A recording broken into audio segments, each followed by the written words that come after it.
there, true believers. This is Head Speaks, a proud member of the Headcast Network family of shows. As usual, I am your host, Aaron Moss, aka Head.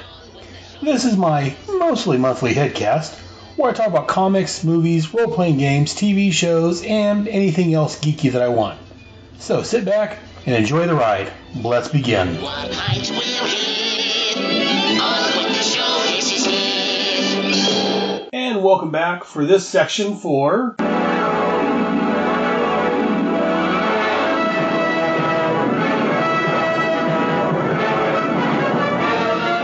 Faster than a speeding bullet.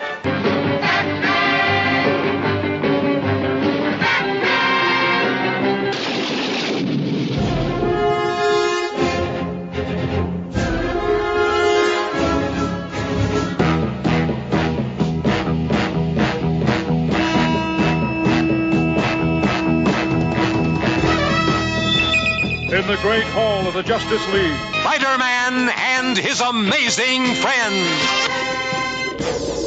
the Justice League of America versus the Legion of Doom. This is What's in Head's Long Box? Dedicated to truth, justice, and peace for all mankind. The world's greatest super friends. Once again, I am continuing my multi-epic coverage of the DC Comics Armageddon 2001. We've looked at the first issue of the series, or the miniseries, whatever it was, 2 issues, whatever you call that. We looked at the Superman book. Now let's move on to the other popular character from the early 90s, Batman. And I'm not alone.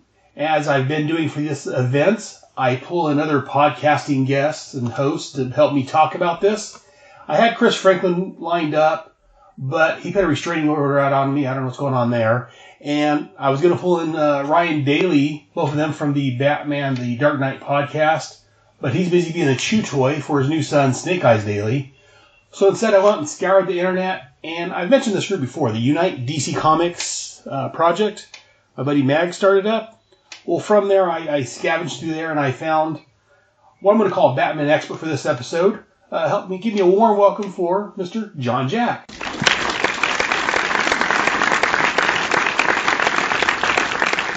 Hey, John, how you doing today? Oh, very good, Aaron. Thanks for having me. No problem. Yeah, it's the first time we've actually talked live, well, as it were. We've commented each other and talked a lot on Facebook, but yeah, a lot of internet chatter. Yeah, this is our first actual voice-to-voice communication. Mm-hmm.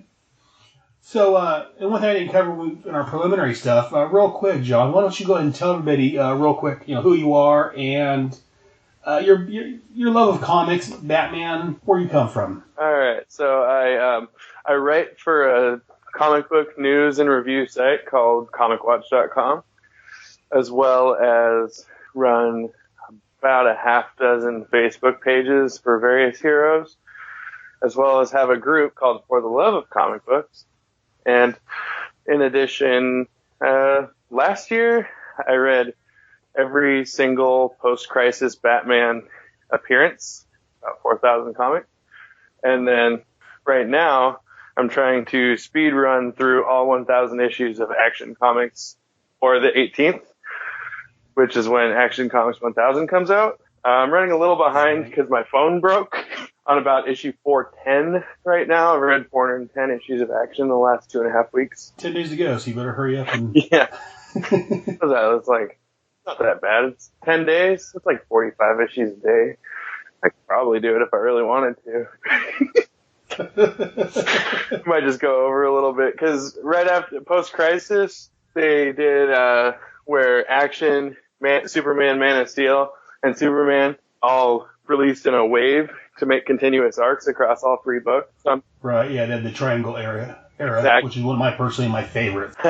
So I already have those on my computer purposely collated in such a way where they're in reading order rather than numbered order. So I'll probably switch over to those after 1986. I'm at about 1972 right now, comic-wise. So after 1986, I might switch over to those, which will add a few weeks or a couple weeks to my reading project, but it'll make the books actually make sense.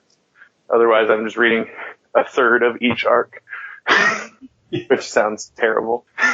And actually, the where you needed to read, the books in order like that didn't start until 90 or 91. Mm-hmm. If I'm not mistaken. The first part of the post-crisis, Action Weekly. they were still, like Action Comics, up until Action Weekly, Superman, Adventures of Superman, they had their own story arcs. And they didn't cross over as much. I say it was maybe the late 80s, early 90s, they started crossing over more. And then I think it was 90 or 91, they came out and they started doing the Triangle era. Yeah. And then that's when they actually started doing the numbering on the cover, which, again, I really loved. So yeah, I liked that. I liked it less on Batman because I was reading Batman when I was a kid, and I remember I had no idea what was going on because one issue would be Long Ears Batman, and one issue would be regular suit Batman, and one issue because it was Batman Detective Comics and Batman Shadow of the Bat all running in single arcs, and so like Shadow of the Bat, you had Glenn Orbick oil painting covers, and Detective Comics, you have Graham Nolan.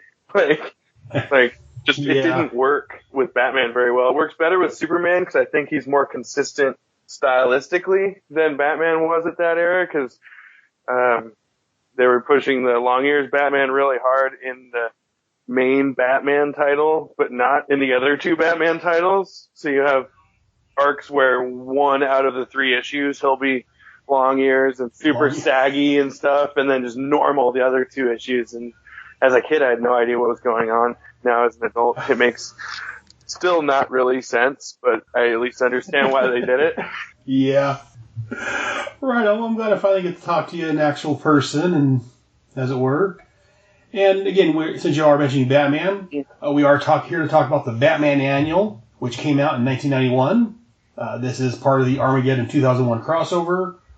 We're going to talk about Batman Annual number 15, which had a cover date of 1991, but to buy it on sale, you had to be buying comics April the 16th of 1991. And this cost $2. $2. Wish you buy a comic for $2 nowadays. The title of this one was called The Last Batman Story. Writer was Alan Grant. Penciler was Jim Fern. Inker was Steve Leola. Letterer John Costanza. Colorist Adrian Roy. Editor, Dennis O'Neil. The cover was by Scott Hampton. And this, according to Mike's Amazing World of Comics, this was reprinted in Batman Annual number 15 variant, which came out in 1991. Our synopsis. Our story starts with Batman on patrol, thinking of his eventual end. He then rescues a bum from some thugs. The bum turns out to be our old buddy Wave Rider, who takes this opportunity to look into Batman's future. In 2001, we see the Joker being declared sane and announcing he's starting a talk show, while Tim Drake, a.k.a. Robin, retires. Shortly thereafter, Batman's enemies start getting killed off one by one. Scarecrow, Killer Moth, the ventriloquist Riddler. Batman is questioned about the murders and released. Shortly thereafter, the Penguin is robbing a jewelry store, where a Cape Crusader shows up and stops him. After a brief tussle, Penguin falls off the balcony to his death. Sometime later, we find out that Batman is on death row for the Penguin's death. Gordon and Sarah Essen show up to bid Batman a farewell. Gordon leaves ranting about the mayor, and when Sarah reminds him about his heart, he responds, "My heart's in there, with the finest man I ever knew." We then see the Joker talking with the doctors that declared him sane. We cut away as he calls for Dean and Art to come see the doctors. Elsewhere, Catwoman is busting some heads looking for answers to the murder of Batman's enemies and the death of the Penguin. Back in prison, Tim Drake visits the caged Bat to see if there's anything he can do to help. Batman refuses help and Tim leaves. As the ex-Robin leaves, Batman gets a call from the Joker to be on the show. Batman agrees, and we see anarchy approaching the prison. Tim returns to Wayne Manor to look at his old costume, and with an elderly Alfred standing on watching. Back at prison, Anarchy breaks in and has a discussion of Batman and offers to break him free. Batman asks him to do him a favor instead. Elsewhere in the city, Catwoman searches letter to Killer Croc, who is a TV wrestler. They tussle, and Catwoman gets the better of the crocodile. She discovers that he is the one who told Penguin about his last score, and he was passing that information on from the Joker. Back at prison, Robin arrives to see Anarchy leaving. They tussle, and before the cops show up, the two men take their leave. Right after the Joker arrives to interview the Batman. The Joker starts a show, showing a computer mock-up of Batman in an electric chair. As Batman and his archenemy talk, The Joker says the Batman should share a secret identity with the world. He pulls off the cowl to reveal Lonnie Machen, a.k.a. Anarchy. In the Batmobile, we see Bruce and Robin talking. Robin says that he knew that Anarchy was actually Batman as soon as he hit him. Batman reveals that when he was talking with the Joker on the phone, the Clown Prince of Crime made some comment that the Penguin made when he died, which he couldn't have known about. Back at the Joker's penthouse, Catwoman shows up and fights Dean and Art, who are two mutant baboons. As the animals are finishing off Selena, Batman and Robin fly in with jet boots, or mummy rocket boots, whichever it is, and takes the two animals out, just in time for Catwoman to die in Batman's arms. Batman kisses his love, and then vows that tonight is it. The Joker arrives home, and the Batman causes his helicopter to crash. As Batman and Robin go looking for the Joker, they find the Joker's doctors all dead, thanks to Dan and Art. While Tim looks at the computers to find proof of Batman's innocence, the Batman and Joker fight. During the fight, the Joker monologues about his plan, how the Penguin and the doctors declare Joker sane, how Dan and Art disposed of Batman's enemies, framing the Dark Knight, and how the Penguin tried to blackmail the Joker. While Batman and Penguin were fighting, Dan shot him with a poison dart. The Joker goes for a last stab at Batman, hitting an electrical socket and frying himself. Robin arrives to tell Batman he found everything they need to find Batman standing over the Joker's corpse, laughing. We return to present time, where Batman has sensed Wave Rider. Wave Rider reveals himself to Batman and tells him his mission. The two men depart to continue their missions, to be continued. So, John, first off, let's take a look at the cover itself. The cover of this one, it's a rather simple cover. It's the Batman logo, the Armageddon 2001 logo at the top. And we get a very dark picture of Batman in handcuffs. Actually, it's not like his hands are handcuffed with a chain between them. What are your thoughts on this cover? I really like the simplicity of it, and it does a good job of kind of conveying the dark Batman in chains. And is it by Scott Hampton? Is that right? Yes. Looks right. I'm gonna go with that. It does kind of, it reminds me of some other covers I saw back in that era, but I'm drawing a blank on what. Definitely pastels. It's hard to tell what the medium is. It's Maybe, different, yeah. that's for sure. Yeah, maybe either watercolors or pastel or something. Yeah, it's very... Could be oil painting, maybe. Yeah. It's not... None of those were popular It then. doesn't look like traditional pen and ink and color. It's... No, it's beautiful, actually. The more I look at it, the more I like it. Like, So, yeah. so on a scale of 1 to 5, what would you give this? 1 being horrible, 3 being a good cover, and 5 being a must-have, maybe frame it on your wall. The cover? For the cover, yeah, the cover itself. As I said, the closer I look, the detail is phenomenal, and the motif is perfect, and the tone is really good for the issue. I'd have to give it at least a 4, maybe even a 5. Oh, very good. And myself, I say, Yeah. much like you, I agree that at first, when I first looked at this, I would give it a 2 or 3 because I'm like, it's a decent cover, but it's not very detailed. I mean, it doesn't. All it does is show Batman in chains. But like you said, the more you look at it, I mean, that's the issue of the story is that Batman's arrested, he's put in prison, so that very much conveys what's going on in the book. And yeah, it's not as bright, but then again, it's a Batman book, so it shouldn't be bright. So yeah, the more you look at it, the more, like I said, there's not a lot of detail per se, but the details come out the more you look at it, and the more I tend to like it also. So and the shading and exactly. We can't see Batman's face just because it's in dark and part of the bat symbols in shadows. It's a very nice cover, and I'm gonna have to agree with you. I'd probably give it a 4 also. Well, not the absolute best. It is a really good cover. So good, Lisa. We'll give it a 4. You give it almost a 5, somewhere in there. Very good. And for the story itself, what are your thoughts and opinions on the story? Overall, I'd call it a pretty good story. There are some small things that I found kind of strange within, out of character at times. Some of the stuff, I mean, I understand it's in the future, and a lot of the stuff that happens within this series involves characters changing, Right. and that's the idea behind the whole thing. Is there's Wave Rider's kind of taking each hero down their darkest possible future, basically. Right. I feel like all in all, it's kind of more or less telegraphed from the start what's going to happen. Like, as soon as you see Anarchy, you know he's going to break Batman out. And, you know, he's going to switch with Batman. Doesn't help that I've never really liked Anarchy. Like, as a character, ever since I was a kid. Plus, like, the rocket boots, the panel with the rocket boots, like, they're flying up with, like, big grins on their faces, which kind of bothered me. Yeah, I didn't think about it. You mentioned it because I grew up with the 60s Batman and the Super Friends cartoon, so I'm kind of used to that. So I didn't really think about it till you mentioned it. Yeah, and the only reason again, in quotes, no prize for that would just be that they're they've been apart for a while, that Robin's done his own thing and they're back together. So it's not so much that they're grinning about the situation they're in. Mm-hmm. It's just that Harold's made them some rocket boots, so it sounds like these rocket boots are new for them. And like Robin says there on the top, in the big panel on page, it isn't numbered. We don't number pages, it makes it hard to talk about. It's like 44 or so where they're flying up the rocket boots on. Tim says, it's only been a couple months, but it's like being born again. Batman's, tell me about it.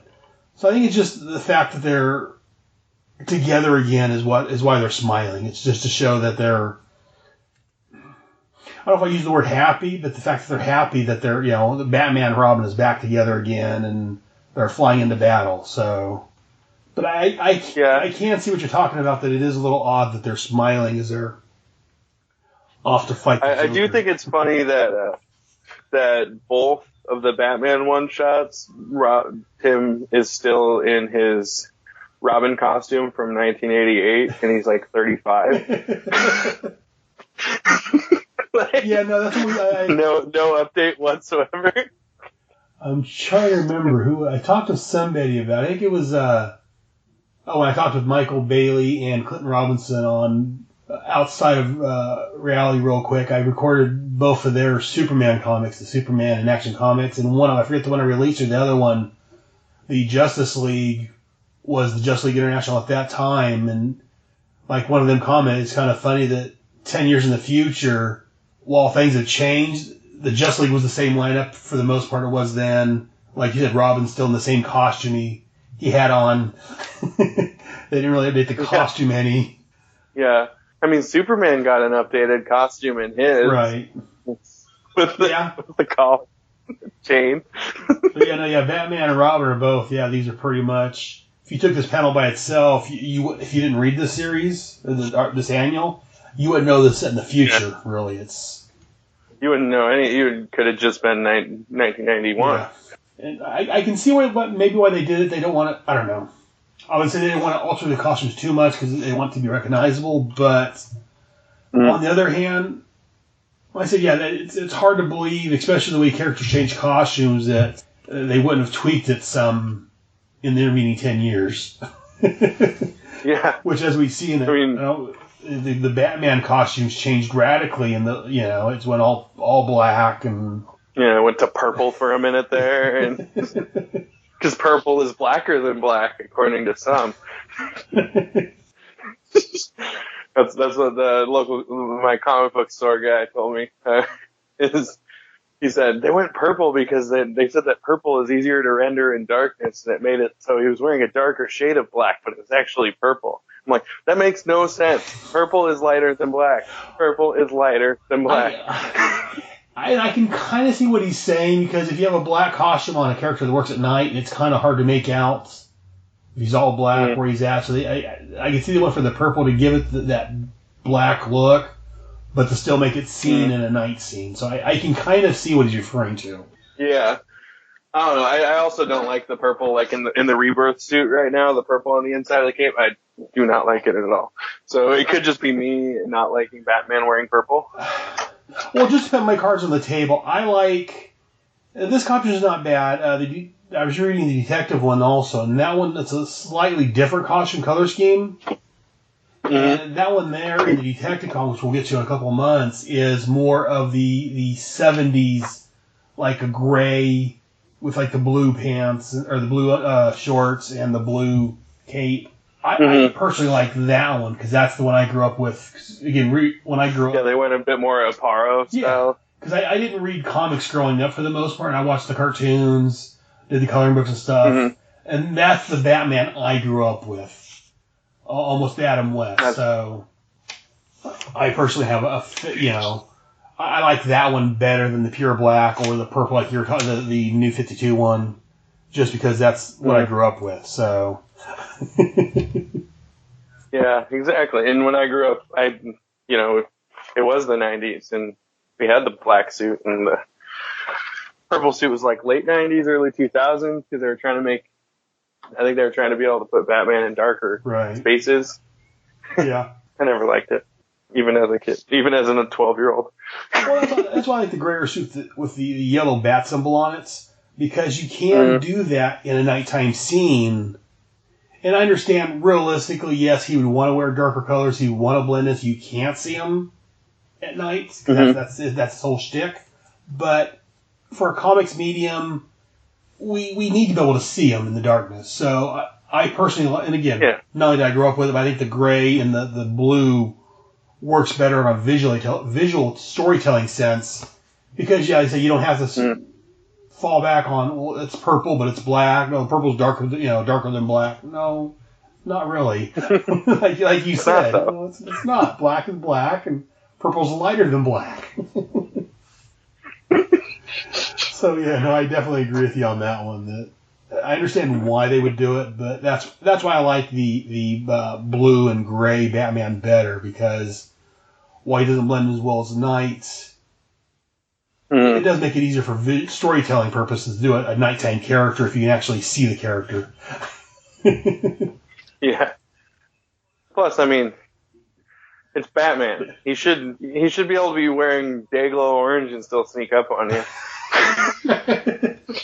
Well, about Dayglow orange, but I get where you're coming from. He's in the floor. How did he get into the floor? That's his job. He's the effing Batman. Compresses himself down like a sponge and somehow goes through a crack in the wall. What'd you think of the art in this issue? Overall, I enjoyed it. I mean, there was a few panels here and there where it wasn't the greatest, but overall, I liked it. We're talking about now, trying to blend Batman into the night. I like here on the first page where you get Batman on the top of that cathedral. And we just see the black silhouette of Batman with a little bit of the yellow symbol. I like that. Yeah, that's a good one, that cover, or that first page. Yeah. Some of the pages... The cape's almost McFarlane. Oh, yeah. Yeah, McFarlane. Borderline McFarlane. And I do like there on, again, it's not really numbered, I'm guesstimating page 5, when... The bum, aka Wave Rider, reaches out and touches Batman, and again we get kind of a reference to the first issue where he's flashing back to who it could have been possibly that saved him. Oh yeah, that was actually a nice callback. I really liked that. I like that they keep referencing that event throughout the event, because I assume it'll come to some level of importance by the end. I don't know, but it's... And I'm going to say now, I don't want, without giving any spoilers, because you haven't finished rereading that, and we talked about before we started recording that you're in the process of rereading the whole event. So I don't want to give any spoilers away for anyone else that may be reading along for the first time or rereading, but I like it, but I have some issues with it, which I'll discuss in the last episode when we actually get to Armageddon 2001 issue 2. I've got some thoughts on that, but we'll hold off on that right now. But I do. I was pretty. Oh, sorry. That's what I was going to say. I do really like the fact that they kept referring to it, since they referred to it in the first issue, and they're making re-references to it in continuing issues. What were you going to say? Yeah, that's a nice touch. I was saying I was really happy to find, because I got these 2 issues for the podcast, and I was really happy to find that despite never being collected, the majority of the issues you can find them for like $1. On eBay. And that may be why they haven't been collected. We talked about that earlier, that it's a shame that this is one event they haven't recollected yet. Yeah. They've recollected a lot of the others. Legends they've recently recollected. They've collected Dark Crisis. They've collected... Well, I mean, they haven't collected... What? Did they ever collect Final Night?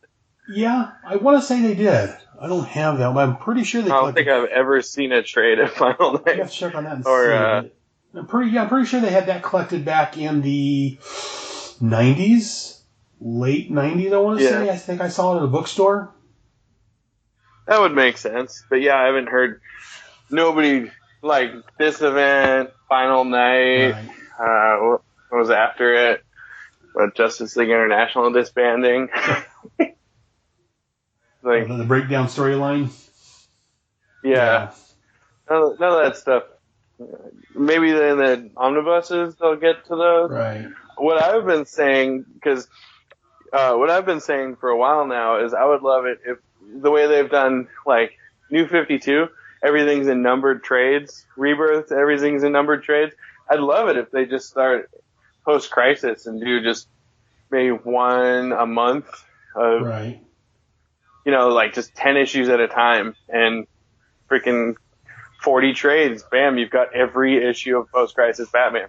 Yeah, that would be. I know they started doing that with Superman. Mm-hmm. I'm not sure if they how far they went with it, but I know they were doing trade paperbacks of the John Byrne / Mike Carlin run of Superman. Yeah, I wonder if stuff wasn't selling well or something. I mean, it doesn't seem like it'd be a super hot seller to people who aren't like dedicated collectors. Well, I think they may have stopped doing that after the New 52, possibly, because they want to focus on, as we talked about earlier, you know, Jeff Johns and Jim Lee and the newer people and the new continuity, if you will, possibly. Yeah, it seems like stuff like Absolute Editions and Omnibuses are almost only Jeff Johns, Jim Lee, Grant Morrison. Like, if you're not one of those people, then there's a solid chance. But even Jeff Johns' Booster Gold run, right, isn't all collected. You know, Gotham Central, you got to get the omnibus to get all the issues. Right. Like, yeah, no, they do a. Speaking of Booster Gold, they ought to do an omnibus collecting Dan Jurgens and Jeff Johns runs on those, put them all together, and that would be a nice book. Yeah, like a Booster Gold omnibus, I would buy that. Oh yeah, I like Booster Gold. He's in my top 10. Yeah. I recently reread all of the Johns, Jurgens, Booster Gold, what was it, like 2005, 2006? Right. That was a great series.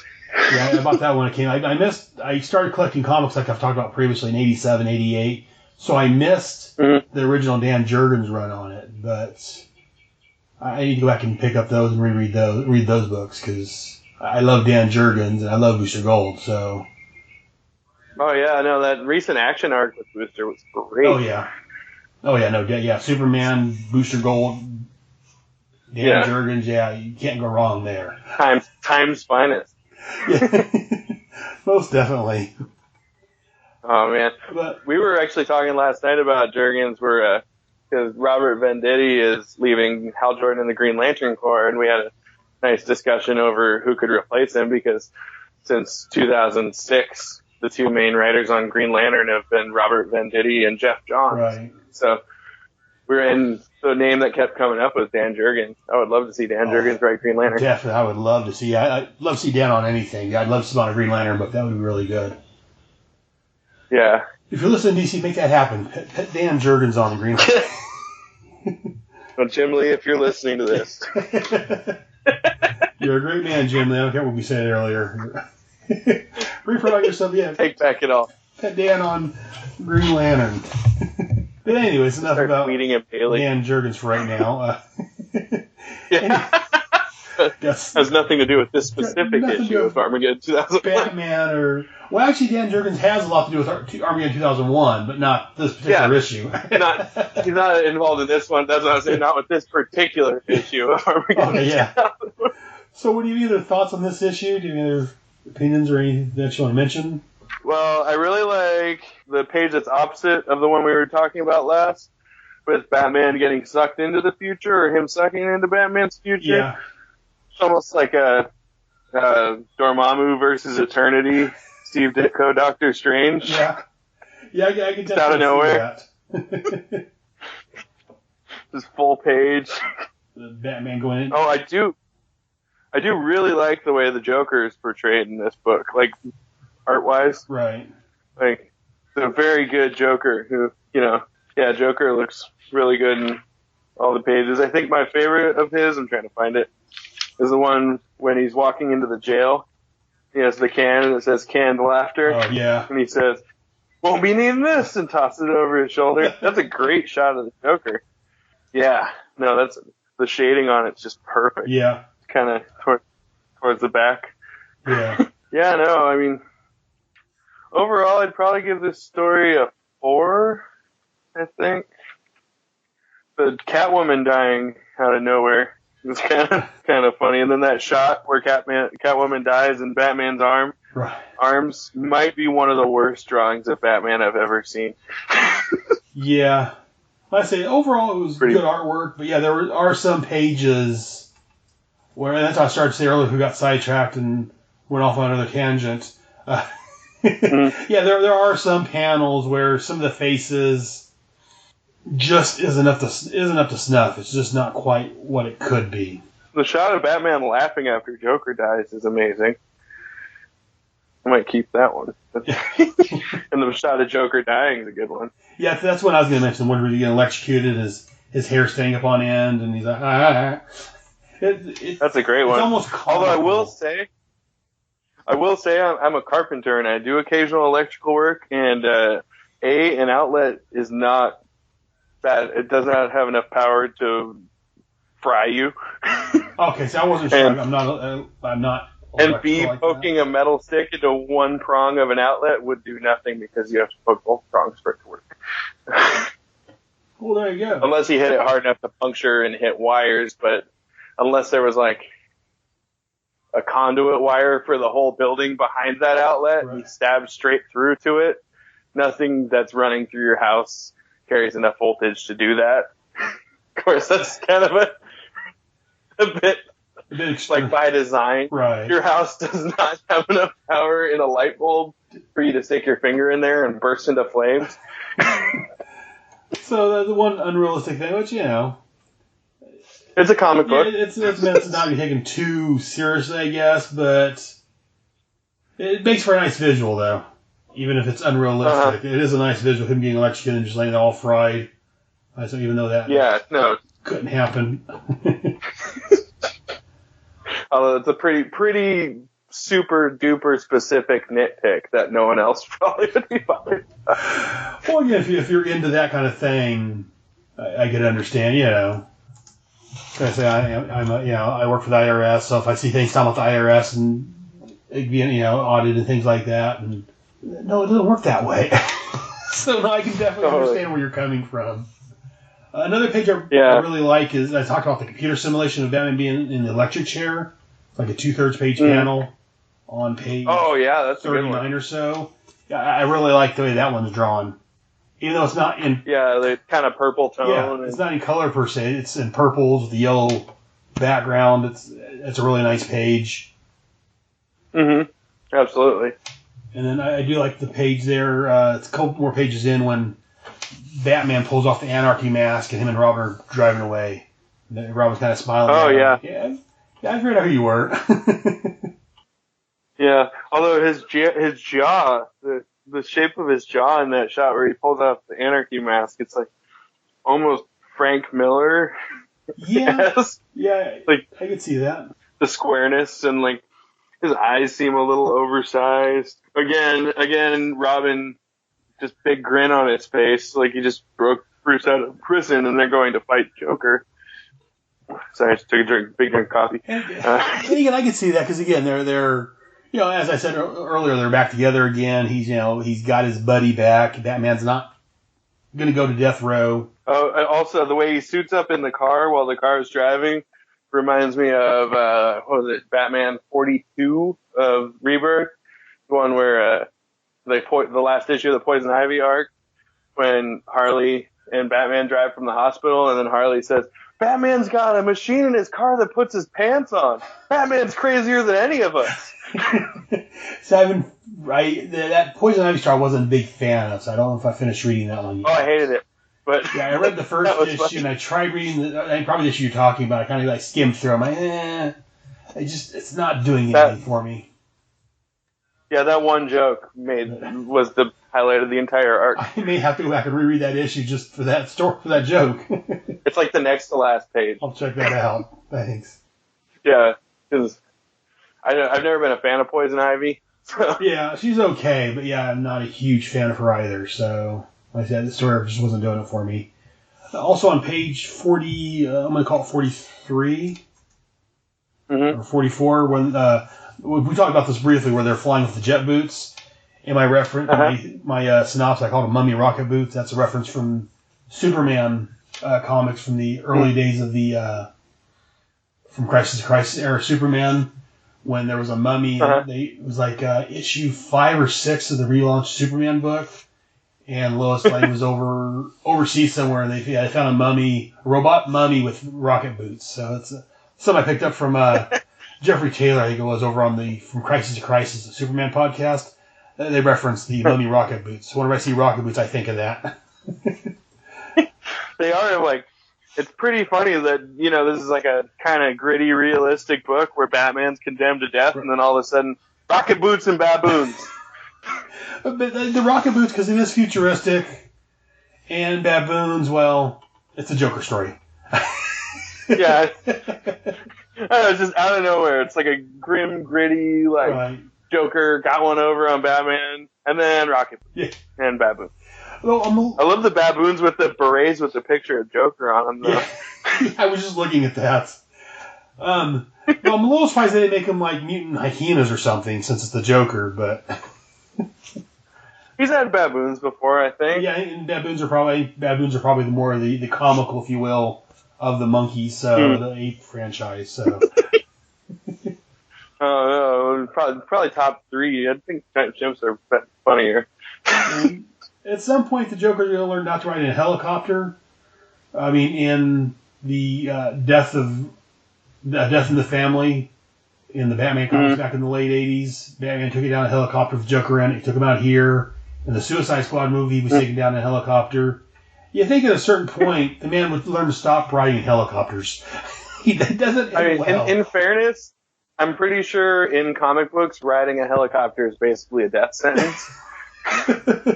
Like, there are so many helicopter crashes in the DC, or in comic books, like, constantly. Everybody gets in a helicopter crash. Yeah.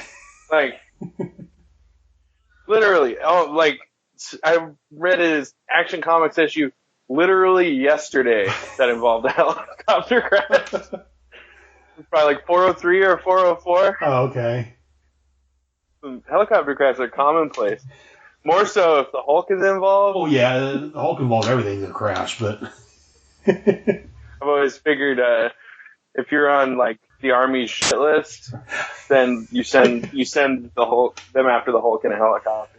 Oh, you done messed up, boy. Send Private Jetson. I hate he married my daughter. You're on Hulk detail. Get in the helicopter. Oh, crap. I done did it now. What I liked later when they made it so they were all unmanned drones, so that way Hulk wasn't killing 75 Army sergeants an issue. Comment for a different podcast, but yeah, I've got some issues with the way they tried to retcon that. Well, no, the Hulk never actually killed anybody during all his rampage. My shenanigans on that one. Doesn't seem possible. I like the Hulk, but I cry shenanigans in the fact that over 50 years, the Hulk never killed anybody accidentally. I mean, it's not his intention to kill people. Yeah. He's not, a murderer. Statistical impossibility. He's not a madman trying to kill people, but he's a child with the powers of a god rampaging. Someone's going to accidentally die, whether he intended to or not. He knocked over 500 buildings in the last 10 years. There's not a possibility there wasn't like a janitor in the basement in one of those buildings. Yeah. He doesn't. It's not like Superman where he scans the building with his X-ray vision and goes, "It's safe to bring this building down." Which, in your life, how many times have you walked into a building that had literally nobody inside it? Never. That just doesn't happen. In the comic world, there's a lot of empty buildings. A lot of buildings ready to be condemned, and especially these bigger cities, I guess. I'm from a small town, so maybe these bigger cities there are a lot of these condemned buildings. Yeah, I mean, there's this burned out tenement around the corner. We'll hide there. We'll talk about the art and the How many burned out tenements in Metropolis are there? Talk about the art and story. You mentioned earlier about when the Batman's laughing at the Joker being dead. It's kind of a bit of a switcher. You got one panel where he's busting up laughing, ah ha ha, and the next panel, when Robin comes in, stands over him, he's got like a very dour expression on his face. He goes from laughing to being very morose in the blink of an eye. I think he's just mad that somebody caught him in a moment of emotion. It's like, oh, I'm sorry you saw that. Maybe. Damn, Robin. Well, I mean, this era, though, had a weirdly large amount of panels with Batman laughing, because he also laughs in Venom, if you remember. Right. And then also in one of the 1995 annuals, he laughs at Poison Ivy in a really similar fashion. Well, at the end of The Killing Joke. That too. The Joker share a little laugh. Yeah, I am glad because this is right in the era post year one when almost all the books do gray editorial boxes with black cursive font, which is almost impossible to read in an older issue. Yeah. As the ink starts to settle and stuff, it turns into blobs. Yeah. So I'm glad that's why I know that problem with Crisis. Some of the panels didn't work out so well because they had the writing they chose just didn't come through and didn't stay clear after it was printed out. But overall, I say for the Armageddon series, this was a good annual.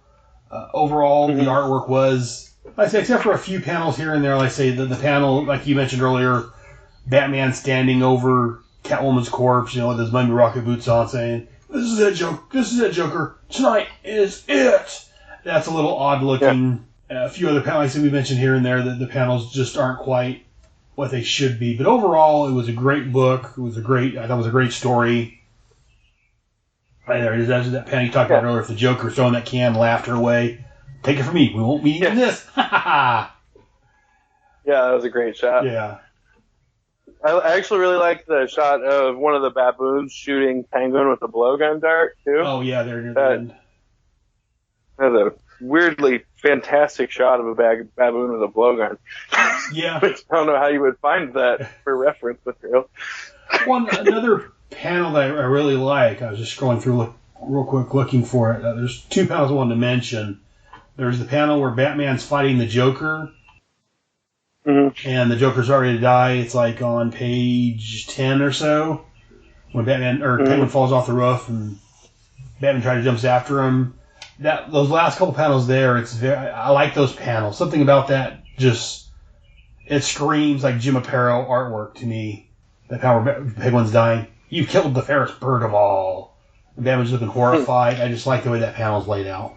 Oh yeah, and although in that panel you're talking about, Batman standing over him again has a pretty bizarre facial expression. But the next one's really good. Yeah, that's one where the Penguin's lying there dead, and then that last panel there where Batman's like, the expression lines around his face, and he's horrified what happened. Yeah, I was kind of like, from the first time I read it, I was kind of off-put by the way Catwoman sets out to find out what actually happened. Like, to me, it seems like that should have been Tim. Not to mention, it's really out of character for Catwoman to walk around knocking heads and trying to find reference to a conspiracy. And considering Tim's already in the story, it makes so much more sense for it to be Tim. Not to mention the fact that besides the ending, Catwoman more or less had no bearing on the story. Right. She didn't find out anything that Batman didn't find out anyway because he deduced it from talking to Batman. So she literally died for nothing. Yeah, and I do agree she died for nothing because Batman and Tim found this all on their own. She didn't really contribute. She just happened to be there, to come to the same conclusion, to be there at the same time as them. She died in Batman's arm to give him a little bit more pathos to go after. But I think part of it was to kind of reference back to the pre-crisis where Batman and Catwoman was married, and I think it was a little more reference to that. Is kind of why they wanted her in here. And because I'm trying to remember in the early '90s if they had hooked up yet, or if they were hinting at a romance between them. She was girding the line between villainous and trying not to be a villain, trying to fall for Batman, and so I think that's what they were going for in here. Yeah, the early '90s in her solo series, she was just straight up jewel thief who was kind of teasing Batman a bunch, and then like late '90s, early 2000s, they started getting a little more been teasing, and then 2004 Hush came together, and then I think they split. They split at the end of Hush, but then they did the solo series where Selena has a baby with Slam Bradley's son. Yes, I kind of checked out of that series. I couldn't get into that one for some reason. I think it was the artwork. I really liked the art, and wasn't a terrible series. I thought the use of Angleman as one of the main villains. It was Angleman and Film Freak and Captain Cold and Hugo Strange. That was Catwoman's nemesis squad. Yeah, I don't remember if it was the art or if it was something in that I just couldn't get into that storyline. I want to see the art, but again, it's been a couple of years, so I have to relook that and reevaluate it. It's actually not a bad series, but yeah, the art was, I forget who did the art, but they kind of went with like almost a 60s pinup style for the art. Right. Like an old noir pulp kind of feel to the book. Yeah, I think at the time when that came out, I just wasn't into it at the time. I think it was the art on that one that just, I couldn't, not that it was bad art, it just wasn't for me at the time. Yeah, no, I get you. Yeah, there's definitely books that I passed over when I was younger, not thinking they were my cup of tea, that I, like Booster Gold, the Jeff Johns Booster Gold book. I was like, Booster Gold? I don't care about Booster Gold. I didn't buy that. Now I regret it. Yeah, I missed Booster Gold's original series. I became a fan of Booster, again, not that this is a Booster podcast, but that's Jay Jones over on the Silver and Gold podcast. But I became a fan of the Booster Gold during the Just League International run. That's where I was introduced to Booster Gold, and I fell in love with him and Blue Beetle there. Yeah, JLI was a little before my time. I started reading comics like 1994, 95. Okay, yeah. Well, if you get them, if you can find them cheap or get the trade paperbacks or the omnibus, the Just League International, I think, was a great run. It was... Well, JLI, they did an omnibus. Yeah, that's what I'm saying. They just came with an omnibus for the JLI thing run. So, and that, again, that was, in my opinion, it was a bit more of a comedy take at the Justice League. So a lot of people didn't care for it because it wasn't a straight-up superhero. It was more of an office drama / comedy book. But, yeah, Keith Griffin did a fantastic job on that. Yeah, no, it looks good. I just read the Armageddon 2001 JLI book, right, and I liked it. So, yeah, it does. And I remember they had the Death of Superman tie-in. Right. That's all the JLI I've read. Oh, okay, yeah. Yeah, that was getting near the... But not on purpose.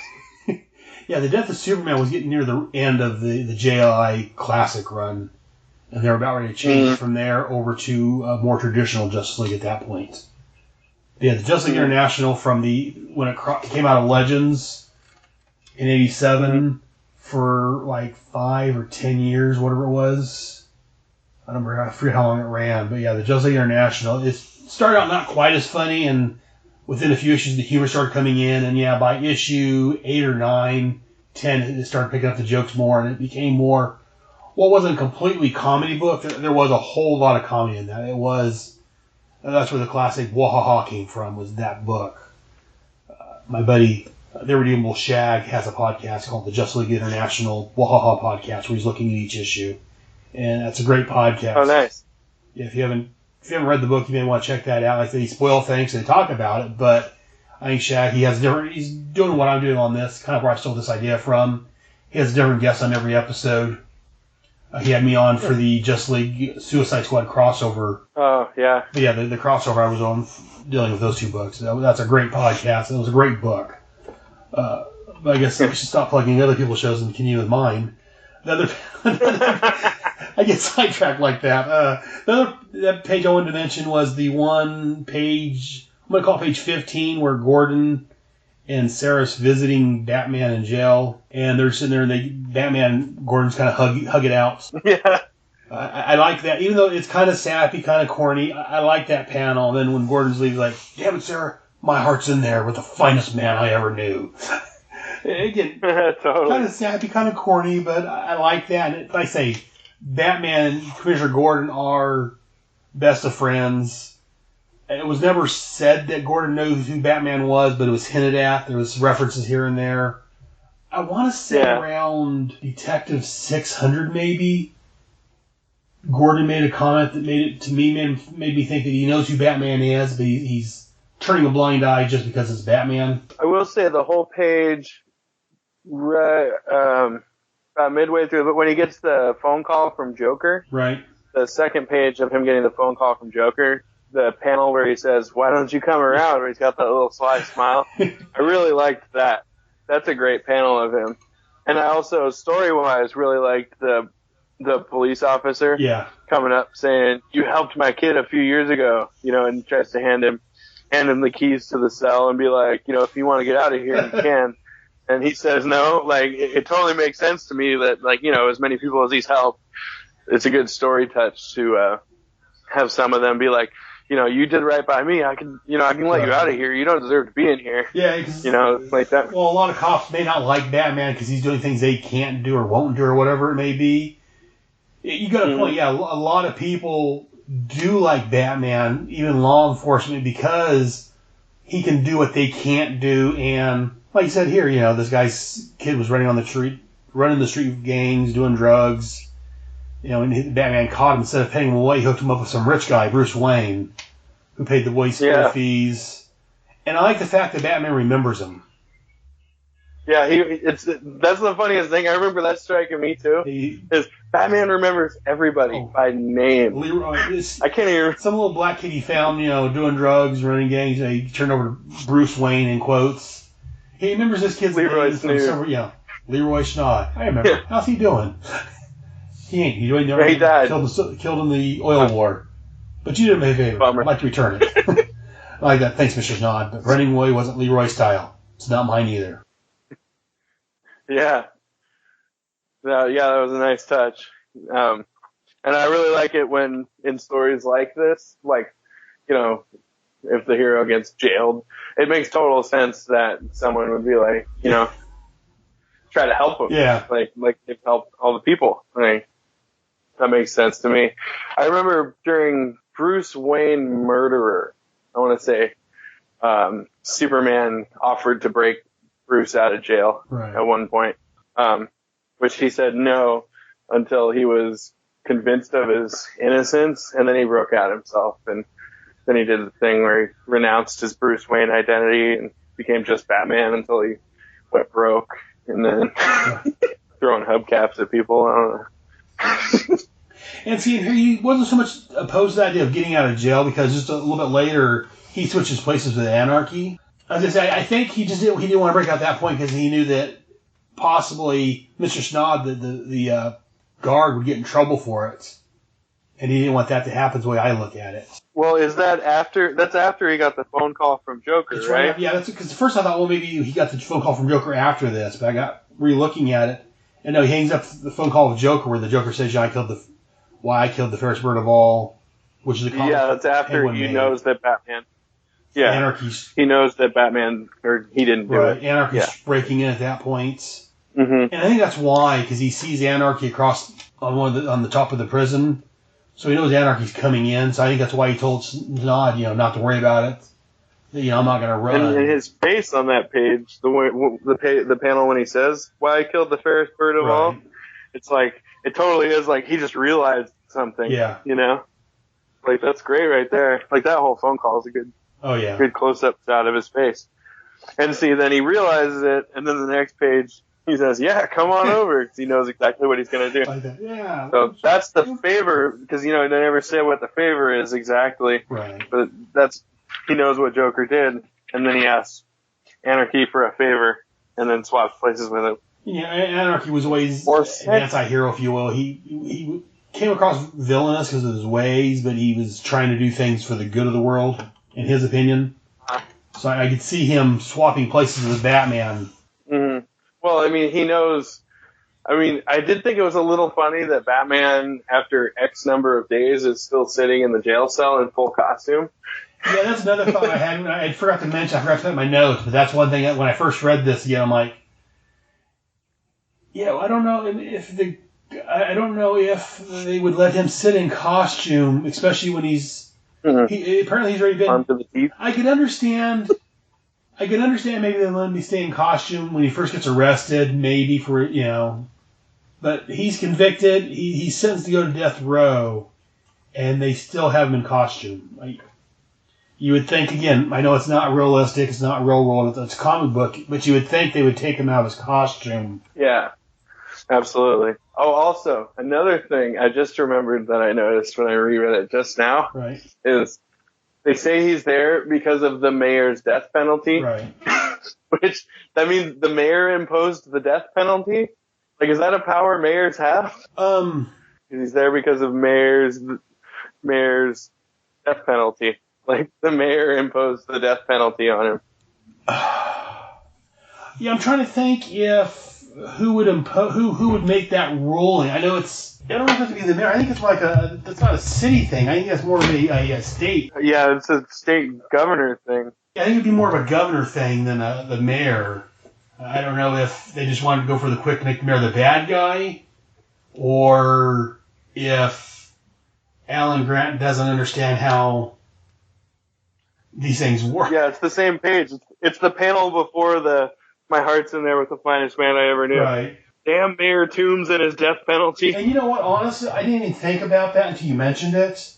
I went along with the story and said, okay, that's damn that mayor. But yeah, now that you mention it to me, you've got a point there that, the mayor wouldn't be making, unless there's something I'm missing in politics, the mayor wouldn't be making a death penalty sentences. That would be something coming from, as far as... they make it sound like he enabled the death penalty, which the mayor definitely does not have the power. No, that would be like the State Supreme Court, maybe? Yeah, some of the state level would they would give death penalty, make it an option, and then it would be like the DA or the DA's office would be the one saying if they want to go over after the death penalty or not. You don't need to push for it or whatever. I don't know. I'm not a lawyer. Or maybe the mayor. I guess the mayor could tell the DA office to go for the death penalty, but the way it's worded there, you're right. It's a little off. Yeah, it makes it sound like the mayor's the one that's put the death policy in place. But yeah, it wouldn't be the mayor doing that. It'd be in his death penalty. Yeah, I'm just rereading that page again. Damn Mayor Toombs and his death penalty. When the city voted him in, they never dreamed it would be used against Batman. Yeah. Something to think about. Cause I didn't think, but it would be the DA or the DA's office would be going. They mention it more than once in the. They mention it at least twice in the book too, so it's not like a one-off. Right. The mayor imposing his death penalty. Interesting. I guess in that far-flung future of 2001. Or maybe something's changed in the last. Laws work a little different. The far-flung future. September 2001. Who knows where we'll be? Yeah, now looking back, look where we're at there. Man, no, it's overall like you. I enjoyed this book. On a scale of 1 to 5, I would probably give it a 4. Well, not the greatest. It was better than average. So. Yeah, I think out of I've read. There's 15 books in Armageddon 2001. I think I've read 8 of them so far. Okay.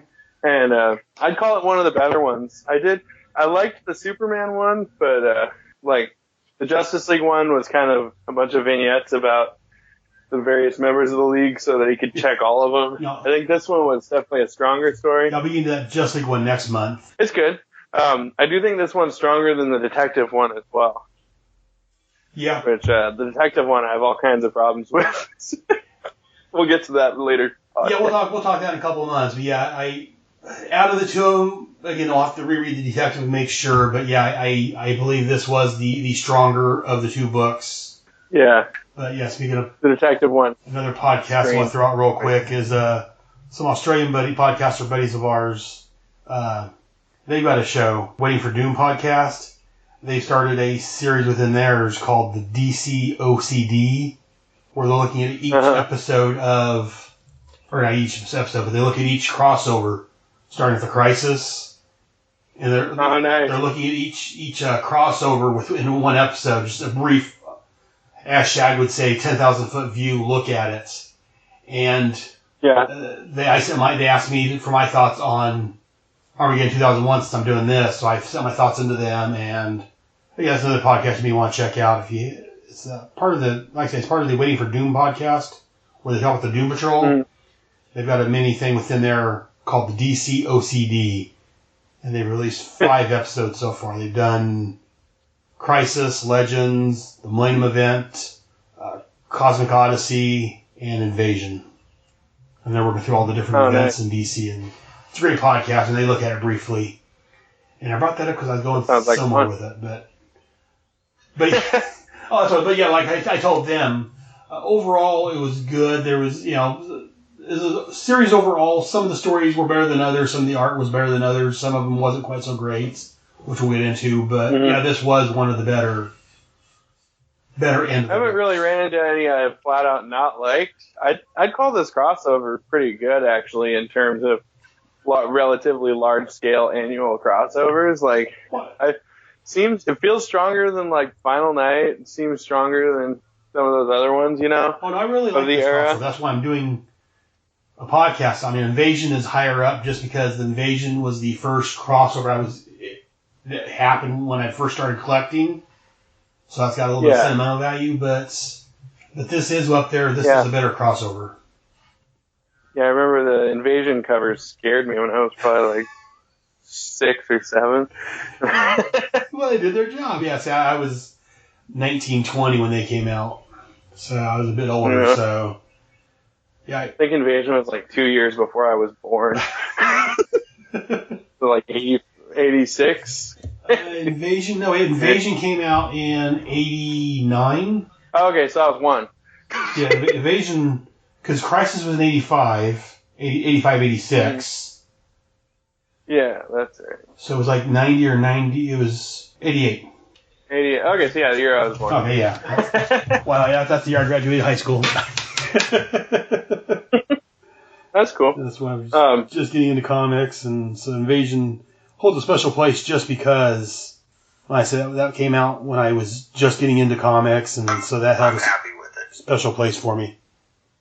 But yeah, I'd say that my event for that is probably Grant Morrison's Batman and Robin.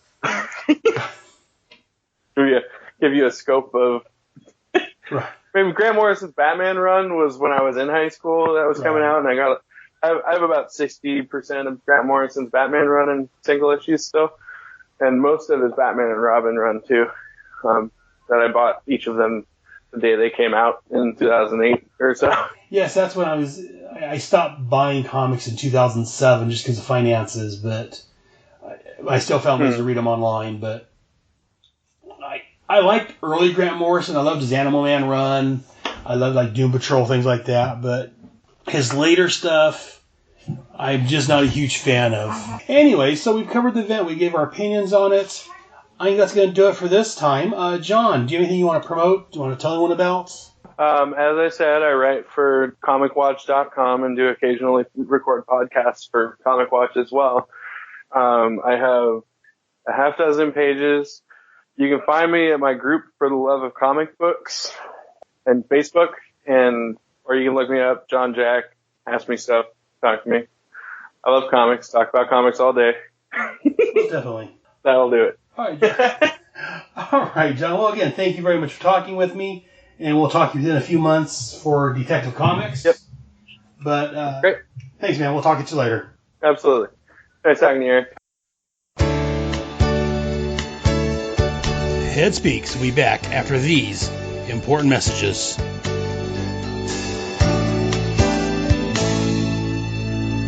Justice League International BWhahaha Podcast, a new monthly show chronicling the adventures of the JLI era by Keith Giffen and J.M. DeMatteis.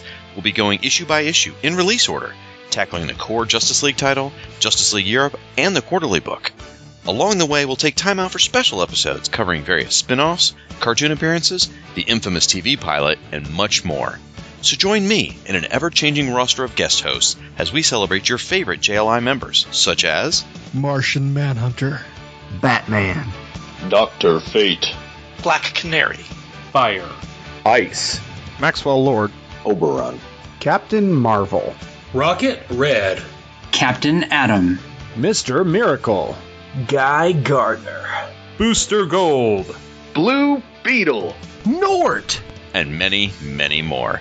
Justice League International BWhahaha Podcast, coming March 2016 as part of the Fire and Water Podcast Network. Want to make something of it?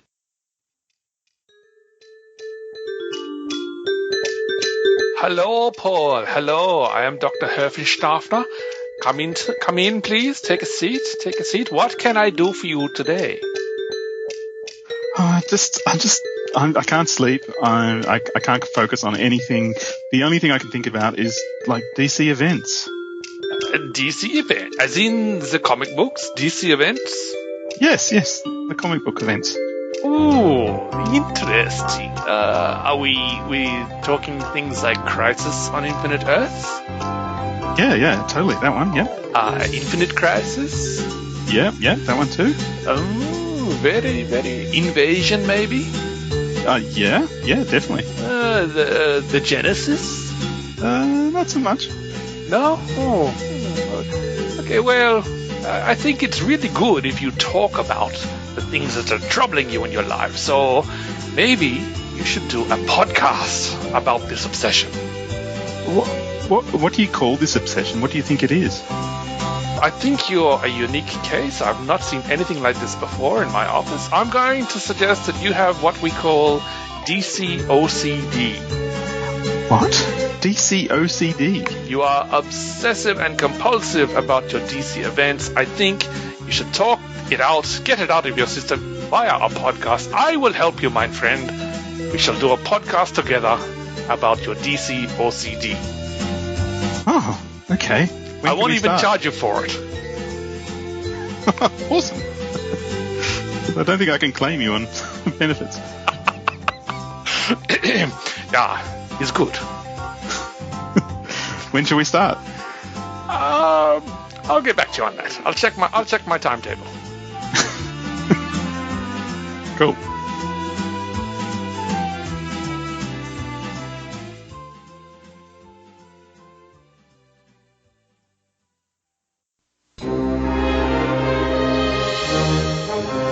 Hey, Jeff. Hey, Mike. Man, it sure is great to be back from crisis to crisis after all this time. It's been a busy year for both of us. For very different reasons. But now we're ready to cover the post-Death and Return Superman stories. Yeah, and we're about to start the books that came out in 1994, which means that we have so much to look forward to, like Bizarro's World. The Battle for and Fall of Metropolis. Superman Doomsday, Hunter, Prey. Worlds Collide. Well, you're looking forward to that one. Oh, bite me. 0 Hour. 0 Month. And right there at the end, we have Dead Again. And don't forget the Elseworlds annuals as well. Well, most of them anyway. Yeah, some of those really did suck, don't they? But From Crisis to Crisis is back. New episodes will drop on Thursday, just like before. You can find the show at the Superman homepage, www.supermanhomepage.com, as well as at the Superman Podcast Network, which is at www.supermanpodcastnetwork.com. And we also have a Facebook page that you can like by going to www.facebook.com/FromCrisisToCrisis, a Superman podcast.com. Is it .com on there? No, it's not. No .com. Forget that. So From Crisis to Crisis is back, folks, and better than ever. Well, I'm better than ever. You need some work. No, shut up. No, you shut up. No, you shut up. No, you shut up. No, you shut up. No, you shut up. No, you shut up. From Crisis to Crisis, a Superman podcast, covering the post-crisis adventures of Superman, 1/2 month at a time. Every Thursday at www.supermanhomepage.com and www.fortressofbaileytude.com.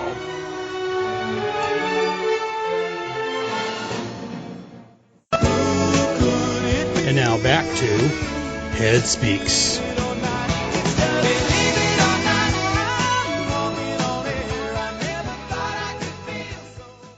Welcome back. Definitely check out those shows. Some great shows we've talked about in the previous segment. But let's go ahead and move on to our next segment. I present to you... Mail time. The mail's here. Here's the mail, it never fails. It makes me want to wag my tail. When it comes, I want to wail. You've got mail. And here we go with Head's Mailbag. I know I haven't done much of this recently. Haven't got a lot of emails or anything really to talk about. I get the Facebook likes here and there, but not very much. But I did get an email, so I want to read that today. Again, if I get any emails or any reviews on iTunes, I will definitely read those. So let's go and get to the email. So this came from Jimmy Anderson. Jimmy said, I heard about your show from another comic podcast. Armageddon 2001 was one of my first crossover events as well. I was out of high school and had gone through a period of no comics for several years, so I missed the original Crisis. Since I was getting back into comics some, this looked good, and being time travel, well, that just made it all the better. Anyway, great show, and I too smiled when Legends Tomorrow Rip Hunter gave the name of the ship. I smiled again when he said that he had it for about a decade, which of course, at least in my mind, was reference to Armageddon 2001, taking place one decade earlier in 1991. Smiley face. Thanks, Jimmy. I appreciate the email. I always appreciate feedback and comments, and especially comic book origins, if you will, from our listeners. Being a big fan and geek myself, I enjoy hearing other people talk about their love of comics and how they got started. As far as your email, for those that may not be watching Legends Tomorrow, may have missed any earlier comments I made on this. Yes, on Legends Tomorrow, Rip Hunter's ship is named the Wave Rider, which, as you've been listening to these episodes, you know Wave Rider's the name of our main character. And you know what, Jimmy? I'm glad you caught that decade. He's had about a decade. I missed that. I didn't catch it. It didn't ring any bells with me. I didn't even think about it. And it may not mean anything, but that is a very good reference. If they didn't attend the decade and the whole Armageddon 2001 being 10 years earlier, I don't know. I like that. That's a very good catch, Jimmy. Thanks, man. Appreciate it. And that's the only comment. I haven't got anything else recently. I mean, there's Facebook likes and everything. Having said that, I do want to thank everybody that's liked and supported my show on Facebook, on Twitter, even though I don't do much there, on Google+, I don't do much there, mainly on Facebook, where I mainly hang out at. But I appreciate everybody that comments or shows support, shares my links. You guys are all appreciated. Just know that you guys mean the world to me. You guys are very special to me. I appreciate every one of you. And again, just please write in, let me know what you think. I like to make the show as good as I can. I know my scheduling has been kind of hectic and haywire at times here recently for most of my show, unfortunately, but I'm working on trying to get that resolved. But you know what? Thank you, everybody that's listening to this or that's commented or that's done anything regarding my show. Shared links, liked my post, anything. I thank you all. And I think that's it for the day. We're going to go ahead and cut out of here. We'll see you guys next month when I continue my Armageddon 2001 mega crossover. I have another guest lined up. It should be the Irredeemable Shag. We should be talking about Justice League America Annual number 5, plus whatever else I might be able to squeeze in. But until next month, remember, Ed has spoken.